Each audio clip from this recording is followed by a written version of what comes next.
Nancy, tell us about your business and how it makes money. My business is the Healthy Sales Chick, and I've been nurturing this business for about 19 years. And I've also had other businesses too, Abby, along the way, because us entrepreneurs love to have multiple streams of income. And so, but for my health and wellness business, I have been helping people to tweak and establish their healthy lifestyles that are natural, that they can just continually live with. And as they continually mature and age, they can tweak it, and we work together. Sometimes we go through those ages and stages and we have those challenges. So we're right there to be able to help each other. I love alternative investing also, Abby, because again, I think multiple streams of income are very important. I'm an author. I've been a speaker. I've had TV shows, weekly TV shows for 3 years at a time. And so I'm always have my fingers involved in some different things that I can use my gifts and talents for. So the biggest pie would Mhm. be in your business revenue would be the healthy sales chick. That's the biggest revenue maker? It is, Abby. Okay, and then the alternate investing would be the second biggest chunk? I would say so. And then I've got some real estate investing. So yes, all those little pieces of the pie, but my passion and love is the health and wellness. Okay. So tell us about this business, Healthy Sales Chick. Can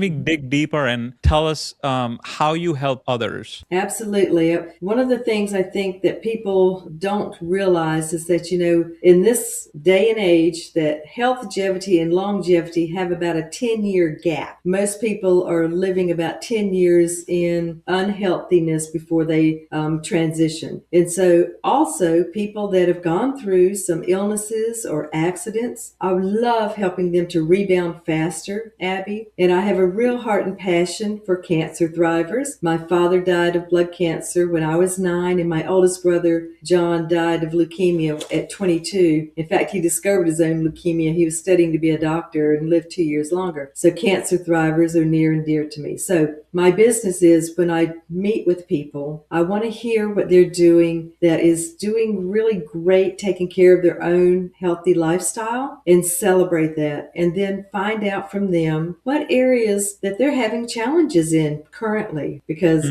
we all go through those seasons. And so, but we do an analysis, we find out what's really important to them. And then I've got 30 to 40 years of research and diving into different alternatives and different ways to help, support a healthy lifestyle. But you know what? We give each other hope, Abby, because we give new bodies. We get new bodies every 6 to 8 years. We're always regenerating. And at 73, I'm going to continually keep working on maintaining that healthy mind, body, and spirit. I totally understand. For the ideal customer profile, like when for businesses, when your business defines your target avatar, is there a specific age range or gender that you would qualify as? Is it like, people from 40 to 60 old, like female? Is that like what's the target profile for your customers? It's usually right around that age, about 40 and up, because longevity, people are living longer in this day and age too. Right. And so, in fact, they're predicted to live to be 130 if they take care of themselves. But usually around 40, Abby, people start realizing, I'm not 20 anymore.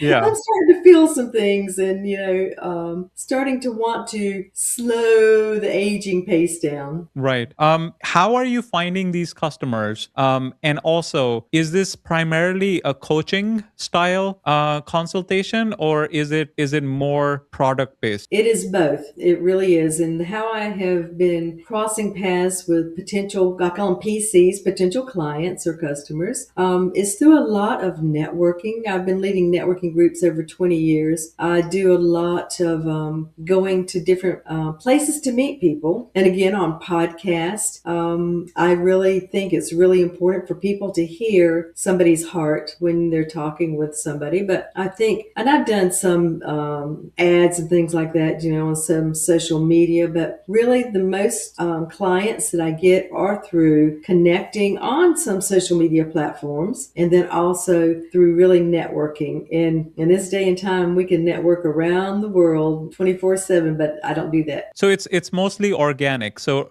for the past like more than a decade you have been doing this. You have focused primarily on organic channels. Is that correct? Absolutely. And word of mouth and referrals. What percentage of your clients are coming through referrals specifically? Probably 25%. Is there a reason why he haven't ventured into like the paid ads or some kind of a, where you like a, what is it called, like an affiliate style relationship where you like, oh, if you bring me a client, I'm gonna give you 10% of what I make or something like that. Now, I have done paid ads and I have done paid advertising in the past also.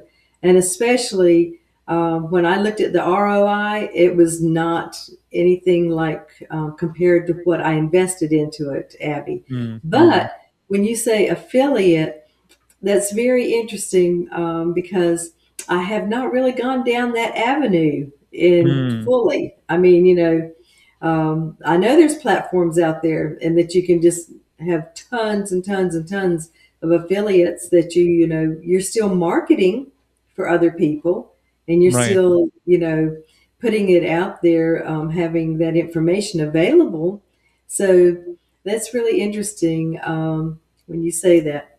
Yeah. You mentioned for the revenue generation, it's mostly through coaching and it's also through products. Now, Mhm. these products, I'm guessing, do you have an affiliate relationship or is I that do. your products? No, I do. I have an affiliate relationship, and the company I have been with for 19 years is Isogenics. And when I researched a lot of different companies in the beginning, Abby, one of the reasons that I chose this one is because going back to my first love was helping cancer thrivers and how important it was that their pH stay alkaline. And one of a couple of the factors about these products and nutritionals is that they had ionic minerals in everything, which the body needs water number one and ionic minerals number two, but also keeping and resetting that pH to alkaline, and how Mm, important that is, especially for people that are combating degenerative diseases and want to be as preventative as possible. mm. Interesting. I I wanted to move to the next section and ask you what are the like so what's the current revenue range that you are like for like the past years that you have been accomplishing, and what are the goals, like what is your 5-year goal for the business where you want to get that revenue level to?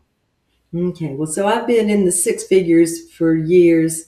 And then for the next 5 years, I want to increase that by at least 10% each year. But my real goal to offset taxes is that I really want to be continuing investing in some funds and things that I receive K1s and not 1099s.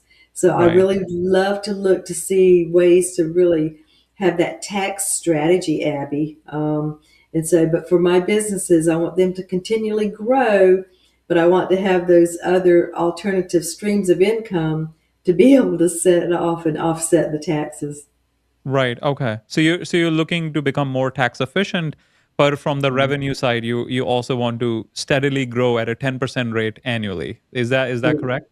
Correct. Okay. What are the how are you thinking differently in 2026? What are the newer things that you're gonna do to make sure that you hit your 10% number?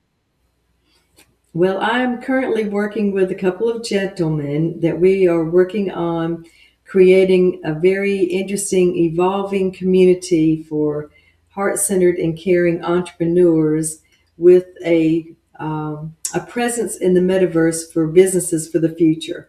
And so this is something that will also help my current business also, but also to be able to help other entrepreneurs. And there will be like you say, an affiliate, or there will be income, positive consequences from evolving and doing this platform.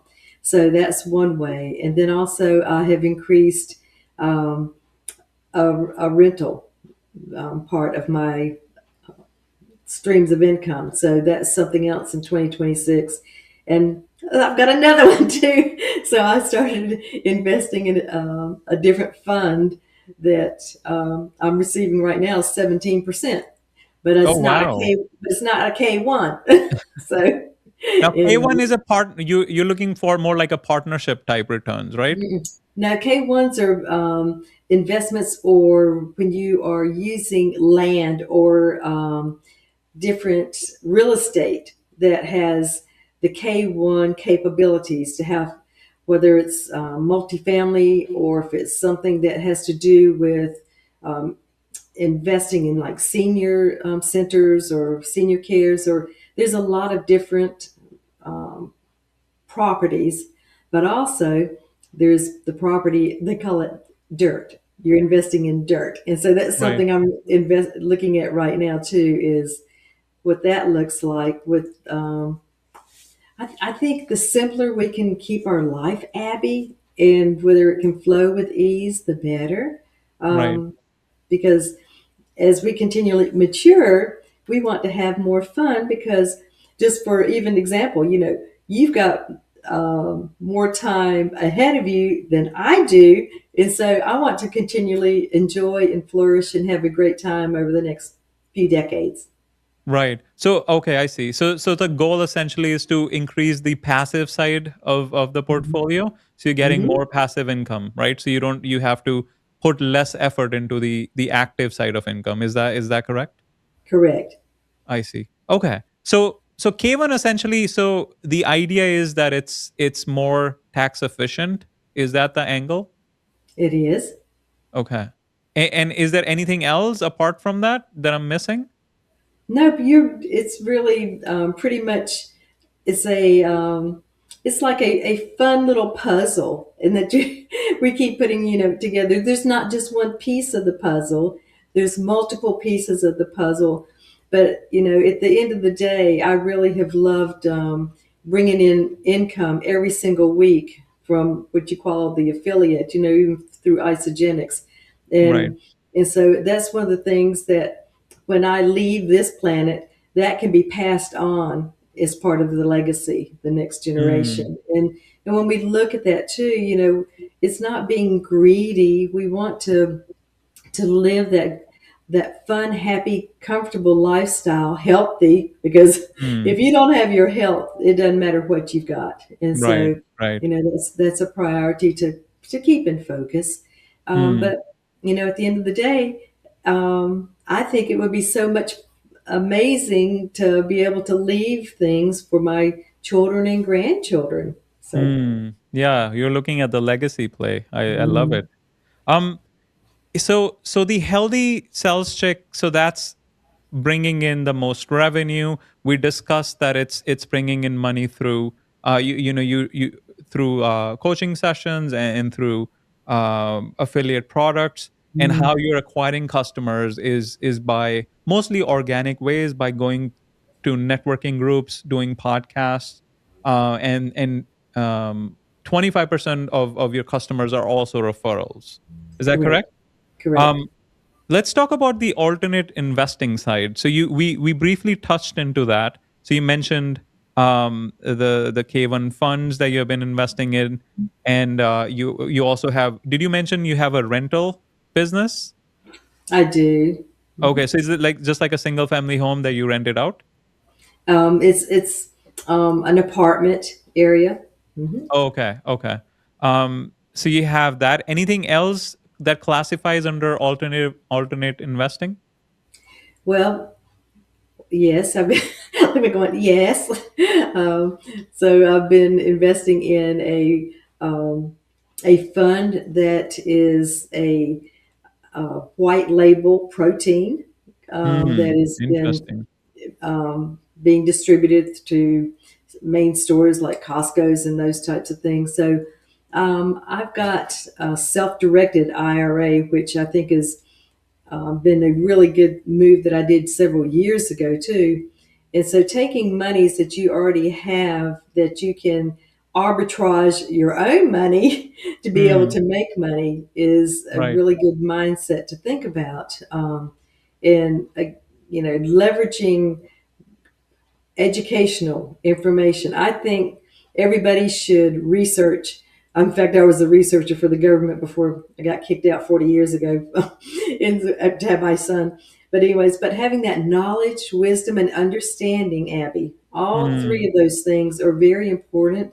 And then having wise counsel, how mm, important it is to be able to throw ideas off, brainstorm, like you love doing brainstorming with other people, and to make sure that you're making those good choices.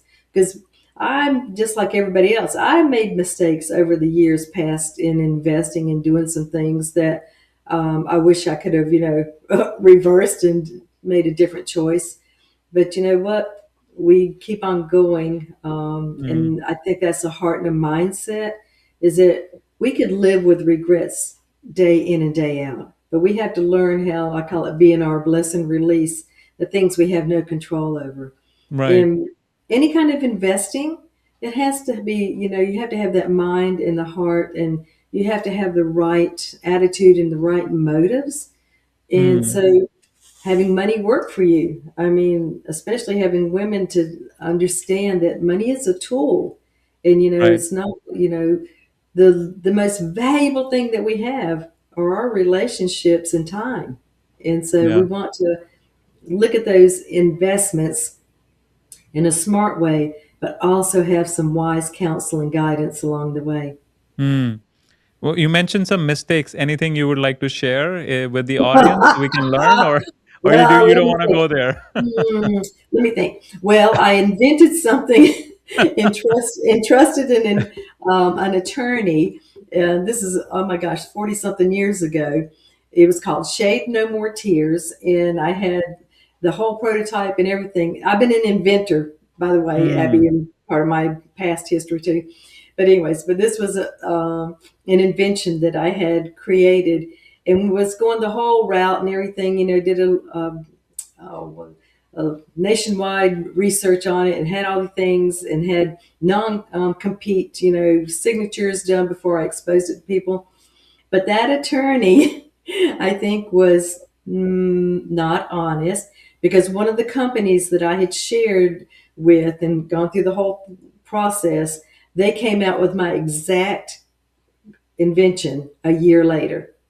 But I mm. didn't have the pockets deep enough to be able to come back and fight them. Ah. So that was one Mm. of those lessons. And I wrote, in fact, a chapter in one of the books that I collaborated with is "Thank You for Stealing My Invention." So, there's- but but that was one thing. But another thing that I had learned when I was coming in manufacturing or having manufactured an invention called fan flops. And they were the cutest little shoes that had different colors on them that represented different sports teams and things. And I learned a valuable lesson, Abby. You don't Mm. order 3,000 shoes without a buyer first. It's a good lesson. How did you dispose? How did you like sell them at like a cut rate price? Like what happened? I did. I sold them, at different events and shipped and sold some to different universities that had the colors.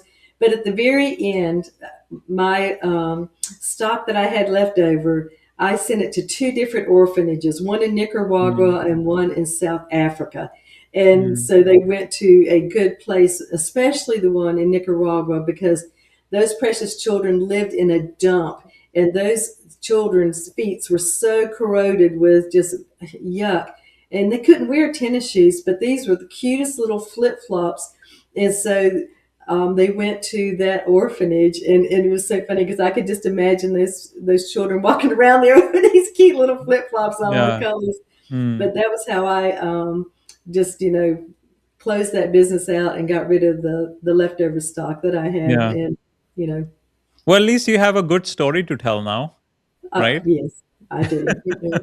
I have a shady lawyer story for you. I was recently on a podcast. I was promoting my book, The Land Business, and so the guy was like, "Oh, what's the worst deal you have been part of?" And I was like, "Okay, so I'll tell you about my worst land deal." So we acquire properties by sending letters, and we also like participate in like county tax auctions. Mm-hmm. So I sent out this letter in like West Virginia. Usually, we send out like a letter. Are you interested in selling your land?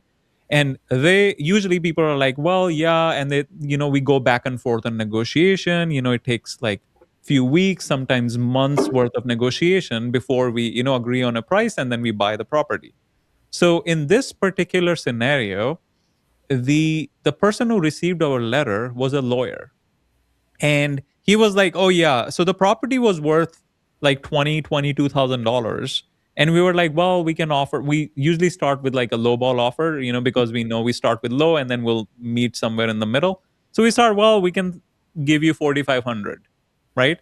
And the property is worth like 20, 21, 22. And the guy's like, "Yeah, take it." I was like, "Huh, interesting. What's wrong with this property? Now we need to figure that out, right?" So we spend a lot of time trying to figure out, look at the access, look at the floodplain issues, look at wetlands, look at environmental contamination, look at the chain of title, like everything checked out. And I was like, I can't find anything wrong with this land. So it's like, oh, maybe he just wants to get rid of it. I'm like, okay, all right, fine. Here's your $4,500. We gave him his $4,500. We acquired the land. We're like, all right, now we can sell it for 20. So we listed the land, and a month later, we got a letter from the county, and the letter said, the property that you just bought does not exist. It's like, what? What do you mean it does not exist? We can see it on the map. It's in the county GIS map. We can see it's like a 4-acre parcel. He's like, yeah, that map is wrong. I was like, what? What do you mean it's wrong? It has like an official assessor parcel number. He's like, yeah. So we have been investigating for the last 6 months, and the guy you bought the property from, we've been talking to him for like last 5 months. And we told him this property doesn't exist, and we were like going back and forth, and now you bought it, so I wanted to bring you up to speed. So apparently, this property was surveyed like in the 1970s, and the guy who was doing the survey, he like missed like north, he confused north with west or whatever, west of this river, he thought it was north of that river, and it was basically the neighbor's parcel that we just bought. And but the problem is they have been living there for like last 30 years, so there's nothing we can do, because even though we might have a claim on their property which has a house on it, there's nothing we can do, because if we go to the court, there are like strong adverse possession laws, which will still grant them access to the property, and they will win. There's no way we could win in court, and there's nothing we can do about the seller of him not disclosing that to us, because he's a lawyer, right? He's like, yeah, fine, sue me. What are you gonna do? I can fight you all day long, right? So we had to write that property off, and we lost $4,500. And going forward now, when we do buy properties, we always like very carefully look at surveys, so it was like a $4,500 lesson essentially. Yeah, it is. And Abby, it's really sad to know that that attorney is so crooked and deceitful. But I believe what goes around comes around, and I believe that it's in the end or sometime he's going to be held accountable for Yeah. his evil deeds. But it's still, when you have a heart that you're really trusting you're doing the right thing and going through all the steps and things. I mean, I've got a story too I can tell you about. I've got money that's tied up in an SEC lawsuit in Florida because I Mm, trusted. And so, mm. but there's those things that we go through life and we do it in good faith and, and are trusting, and then people prove us wrong. So, you know what? We live in a fallen world. Yeah, yeah.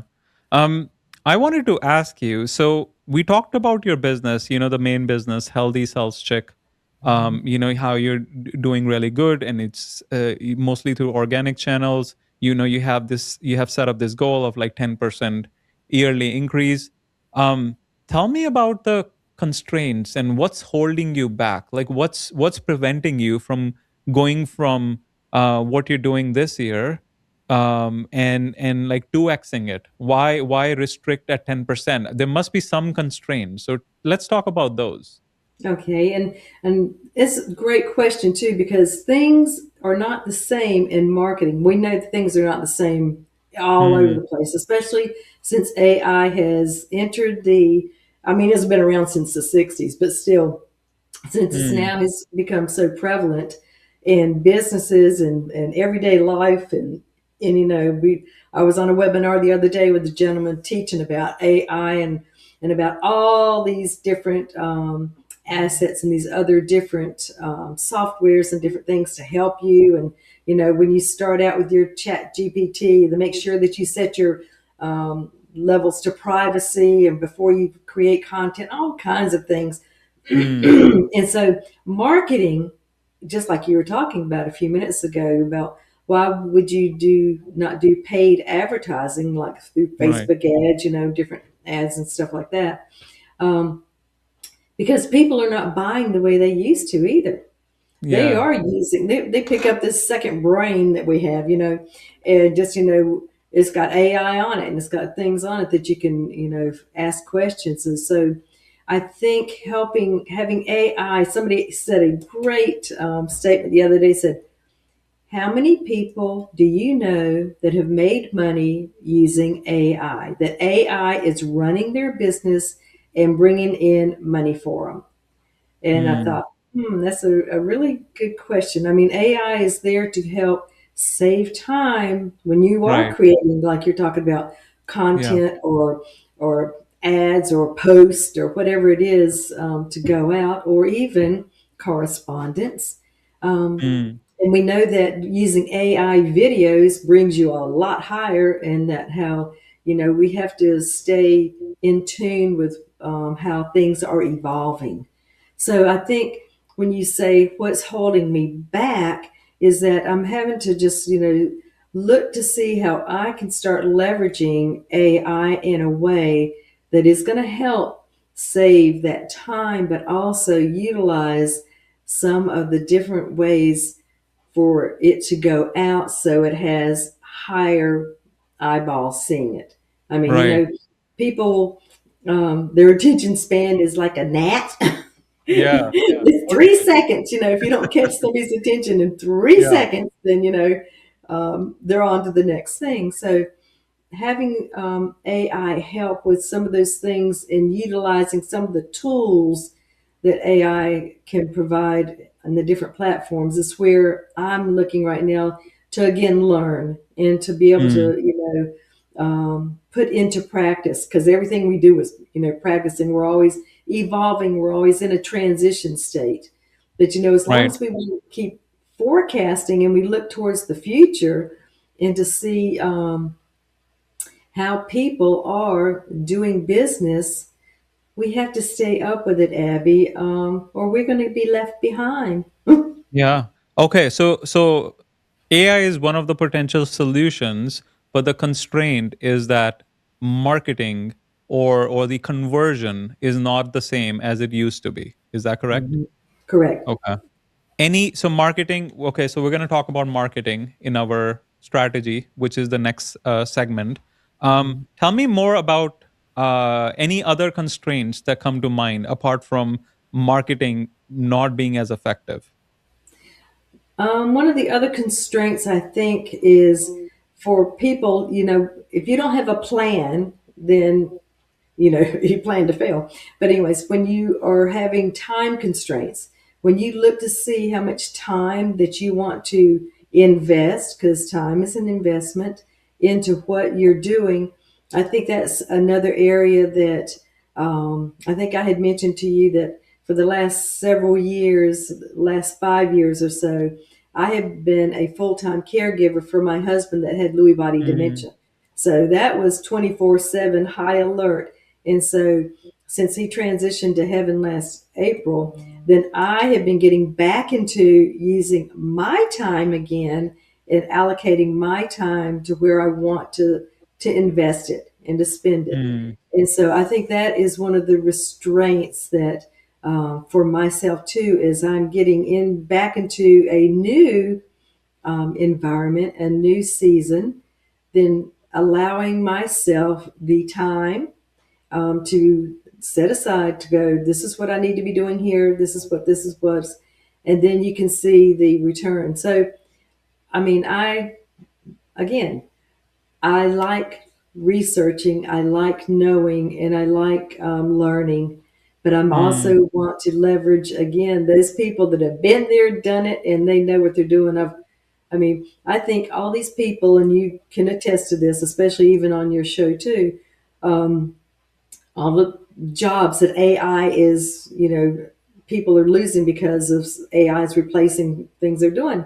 And I told him, I said, you know what? I think you should just turn right around and you ask AI what you would be great for and with your gifts, your talents, your skills, everything that you do and you have an expertise in, you take AI and have it turn around and help you mm, find a new workflow or a new whatever it is, if you're going to become an entrepreneur or a new company or whatever. I said, mm. we have to continually stay in that learning mode. Yeah, But, I just think in this day and time, I think the restraints a lot of time are people need to have hope again. And we need yeah. to have that time and that um, it's not maturity, it's when we are being held accountable. And sometimes, Mm, you know, we don't do such a great job at holding ourselves accountable sometimes yeah, for yeah, getting things done. But, I think it's really great when we find those ways that we can have somebody again. I think mentors. I mean, you can use your AI to remind you. Your AI can become something, whatever, but, are you going to pay attention to them? yeah, yeah. I heard a quote by like some billionaire or whatever. When someone asked them, "Oh, will AI take my job, like, or will replace our jobs?"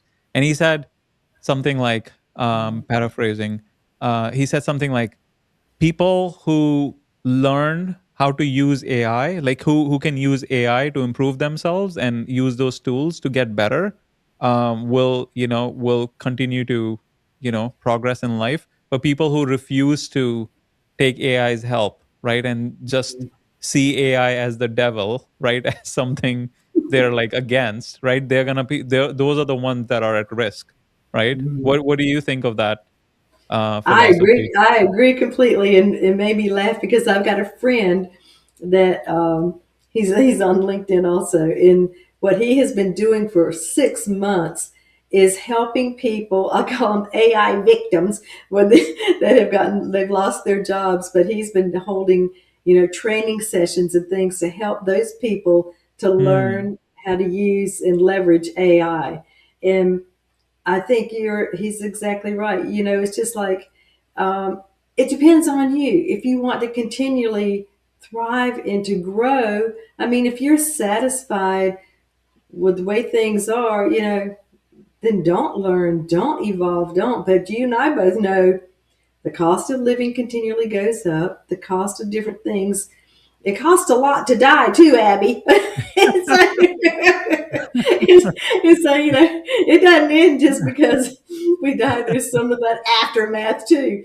But anyways, but I think he's absolutely correct. If we Mm, don't learn and find out what it is, it's a tool, and it's not going to be something that is going to be invading your home and robbing you and doing all this kind of stuff. The whole purpose, I think, is to look at ways that can save time. It can, help you to be able to become more knowledgeable in certain areas, to find out great information. I mean, people put information out what they really want and what they don't want.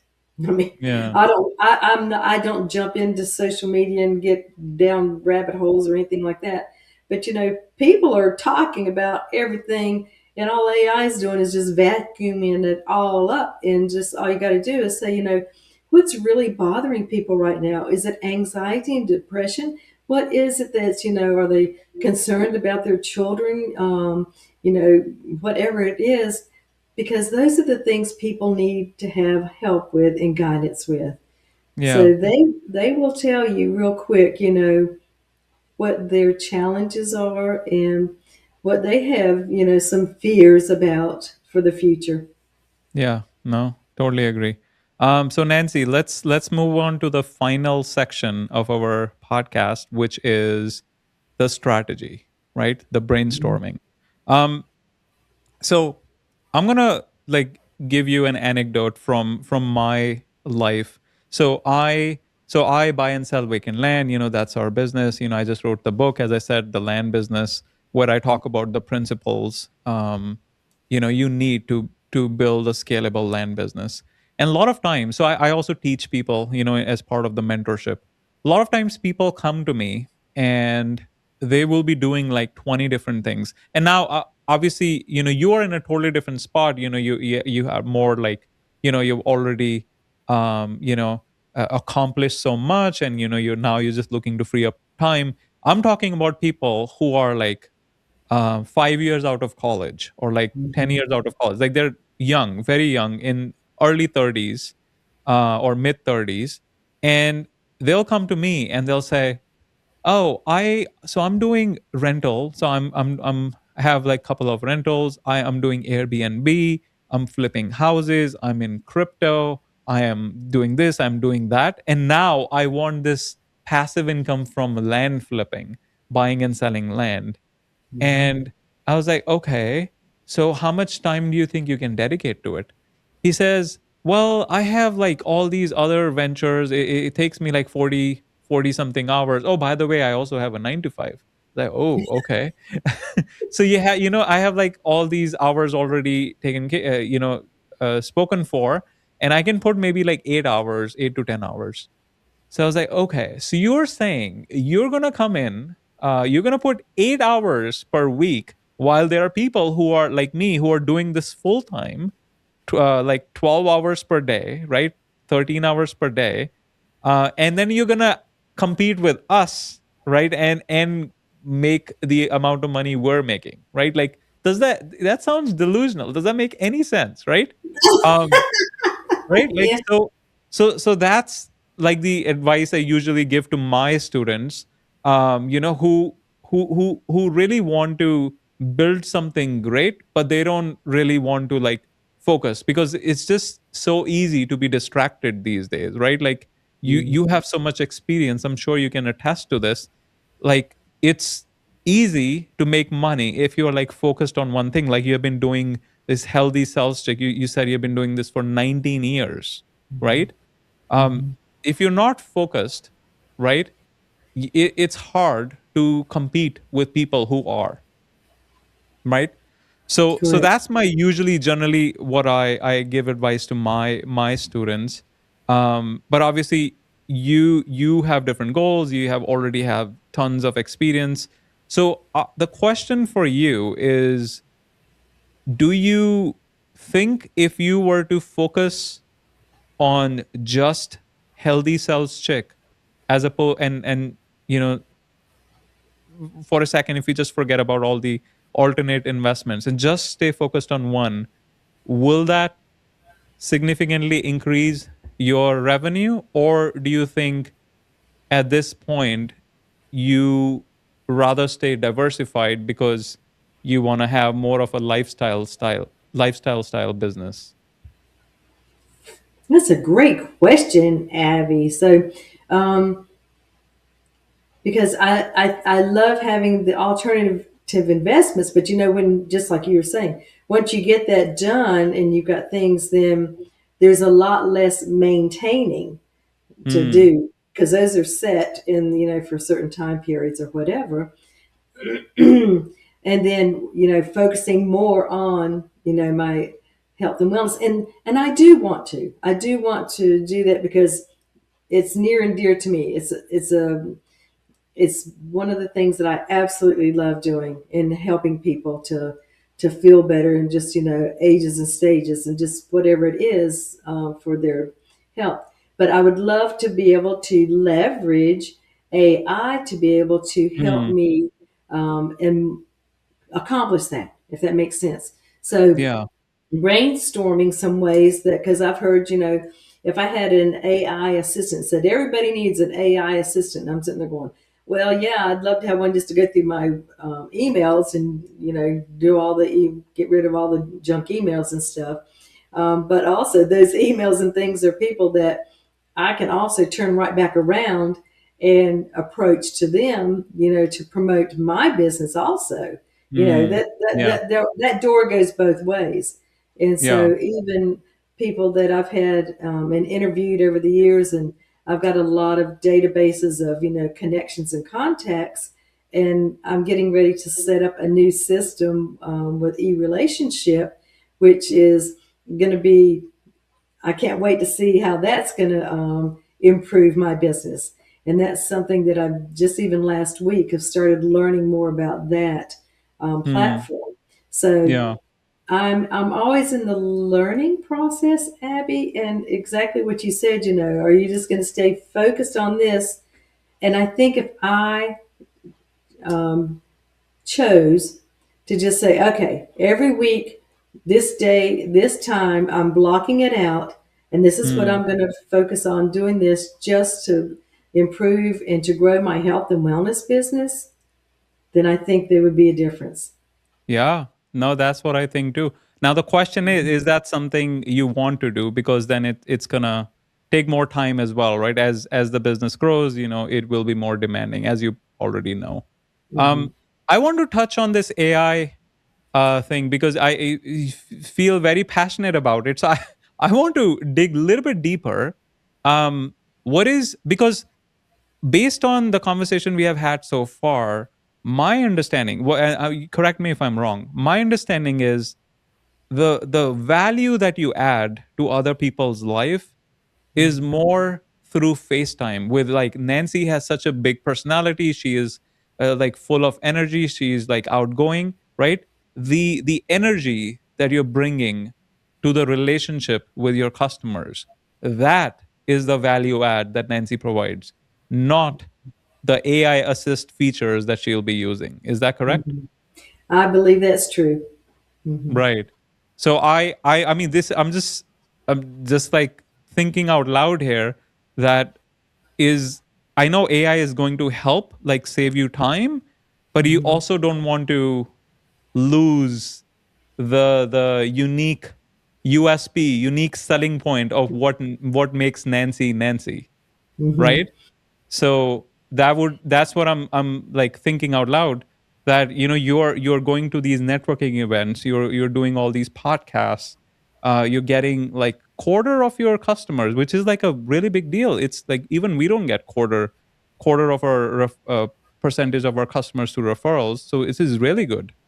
um so getting all these, you're seeing all this traction, and I'm just slightly concerned that if you AI you're like, oh, I'm not gonna be taking phone calls. Talk to my AI first, then you get to talk to Nancy. That kind of thing. That might like It's hurt your a business a bit.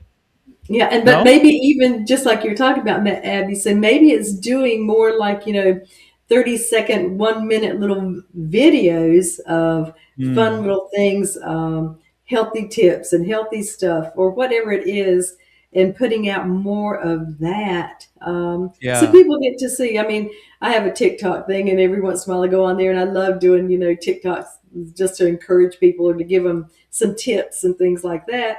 So maybe it is just doing more of that, Yeah. and and then letting AI put it wherever it wants to. Yeah, yeah. Yeah, like personally I like to think of it, and I'm coming from technology. So I Mhm. have a bachelor's and master's in computer science.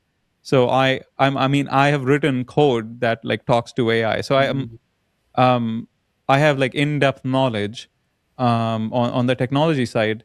And I like I have to like stop myself because like a lot of people, I'll give you a very specific example.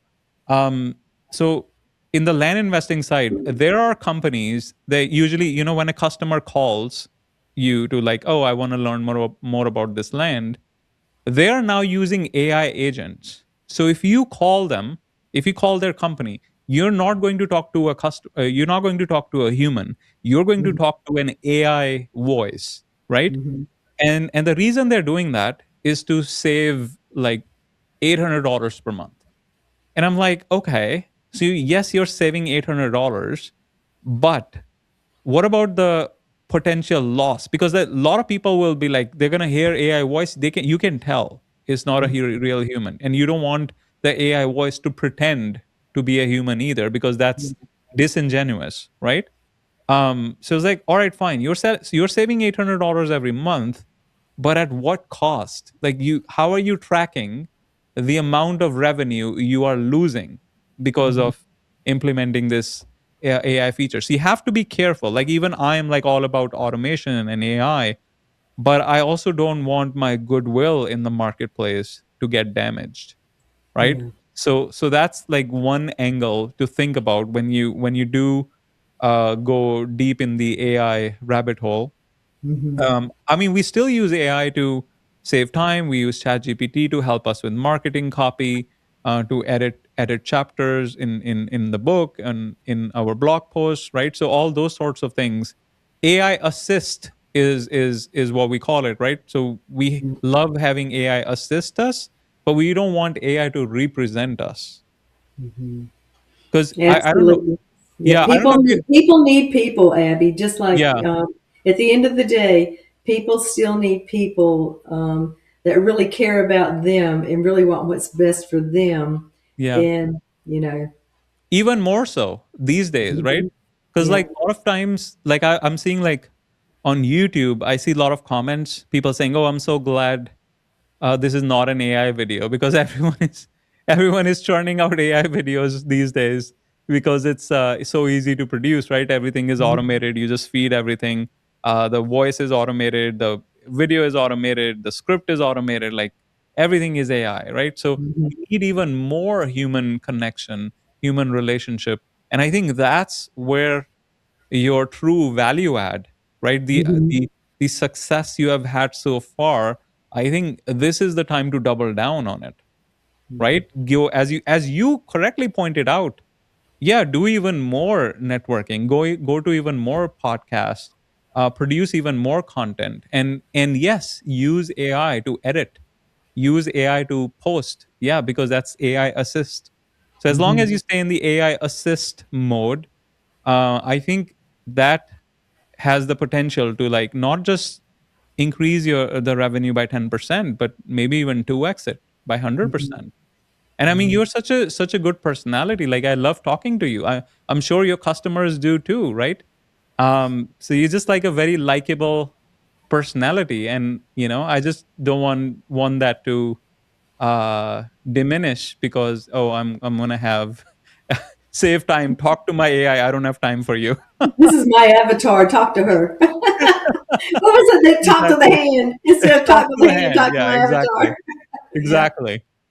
So Yeah. that's the AI side. Um, I wanted to get into the affiliate side. That's another thing that came out, Mhm. right, of our discussion. Mhm. um yeah, I think if you since you're so good, oh, actually, question, have you thought about, like, hiring someone, like, on commission basis, like give them like a low base and say, well, this is how I do things, if you help me, then you get X percentage. Have you thought about that kind of thing? I have used VAs. I call them value assets instead of virtual assistants. VAs over the years for over 20 years, Abby. But Mm. I'm very intrigued when you're talking about hiring. Um, and so, would that be going through like a VA or No, no, and no, just this is someone like Nancy, so it's more like a partnership. okay? But so you teach them, pretty much, you're a coach to them. You teach them, they are your employee. Is it more like a sales?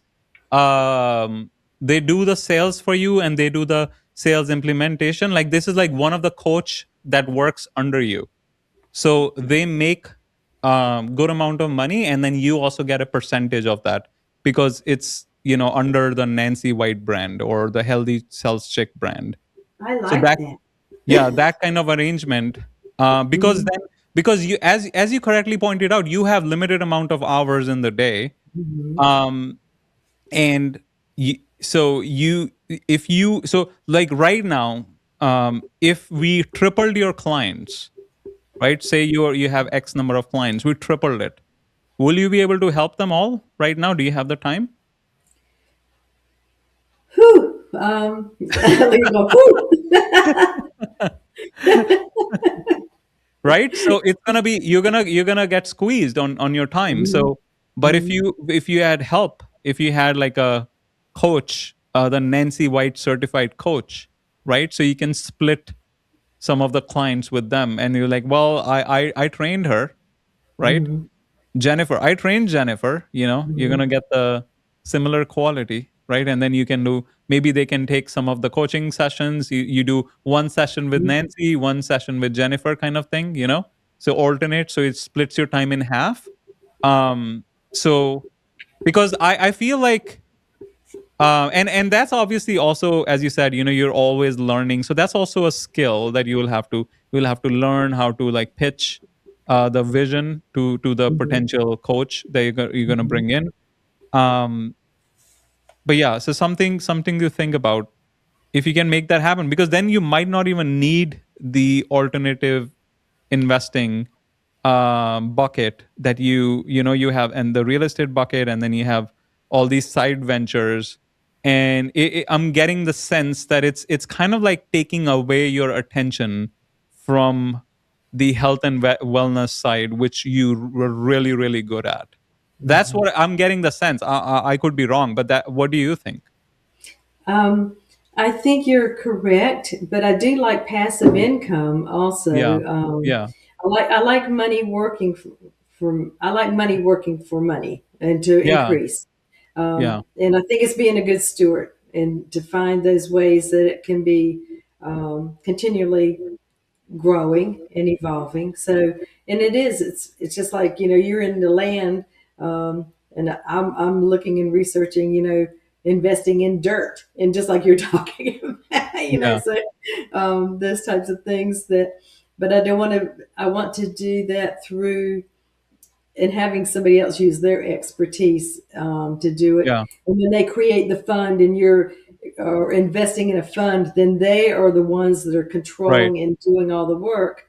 So I still enjoy doing that because I like learning about that. And I know if it's in a reputable, safe kind of investment, then that's still good. But yes, and when you were talking about, finding somebody, I'm just going to start going brainstorming with myself and thinking about, the different people that I have known that also have their own kind of health and wellness business, even hmm, if it's in coaching, that they're a little bit more younger and more um, go getter, that kind yeah, of attitude that they want to, pursue and promote. Hey, that's P&P, pursue and promote. yeah, And then just, find those things to do and do some collaboration. yeah, Because, if it can benefit more than myself, especially to me, yeah, that's win, win, win, win. yeah, yeah. Everybody is winning. Yeah, Hmm. I think that might be something to look into. Um, Hmm. so I'll just give you an example of myself. So I'm like 100% focused on the land side of business. I just released this book. The talking about the core principles that you can apply in land to build a scalable business. I got a lot of feedback that, oh, these principles can be applied to all businesses, not just land businesses. I was like, oh, okay. So let me talk to other business owners and see what kind of principles can be applied, and what how they think about problems that they're solving. And maybe there's like a something they can learn from me, so other things I can learn from them, kind of thing.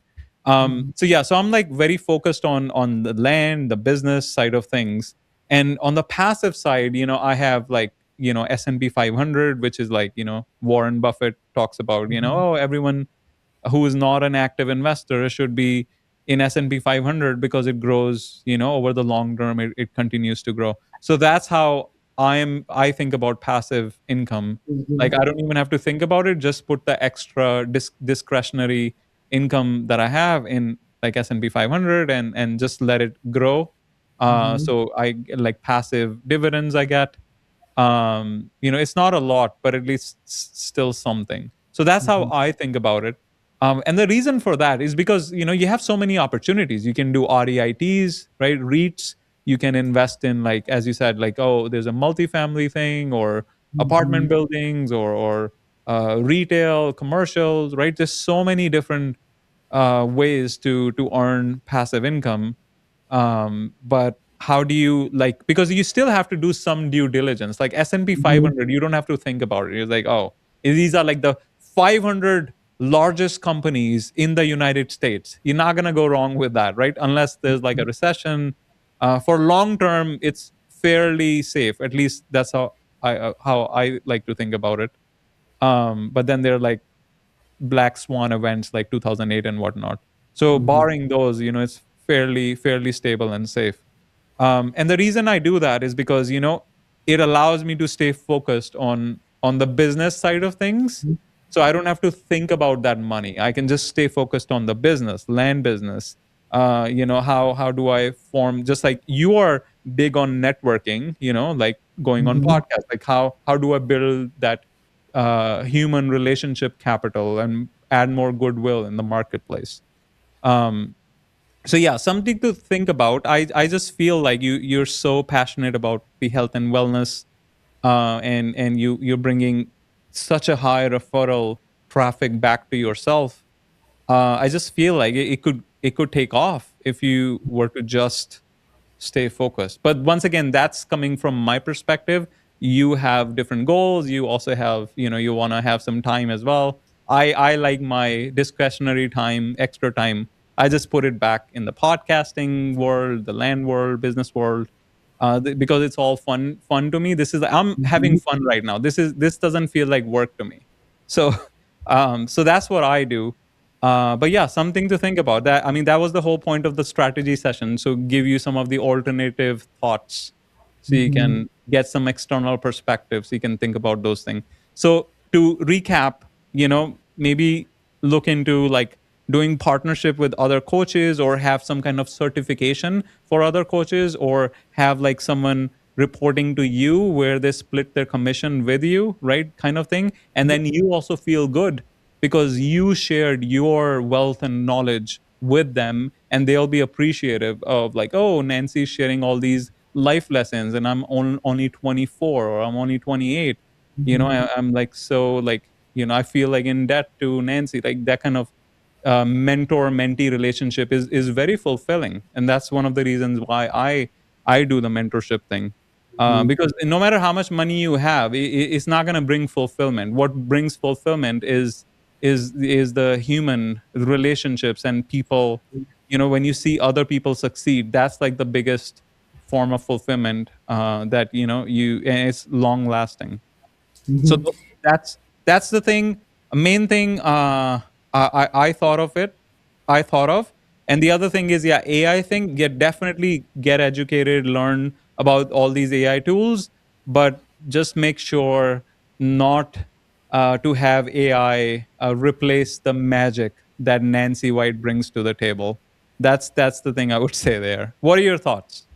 I think that's fantastic, Abby, and I really appreciate, your sharing from your heart too. And I just love having a different perspective, because sometimes, when we're in our own world and we're doing, what we need to be doing, and we're continually learning, but it's fantastic to have somebody else, look in and give their opinion and what their feedback is. And I'm very grateful and thankful for you doing that today. It's Yeah, just, yeah. um, So Nancy, if someone's watching this, and they feel as passionate as you do about health and wellness, and all the things that we discussed, how can they reach out to you? What's the best way?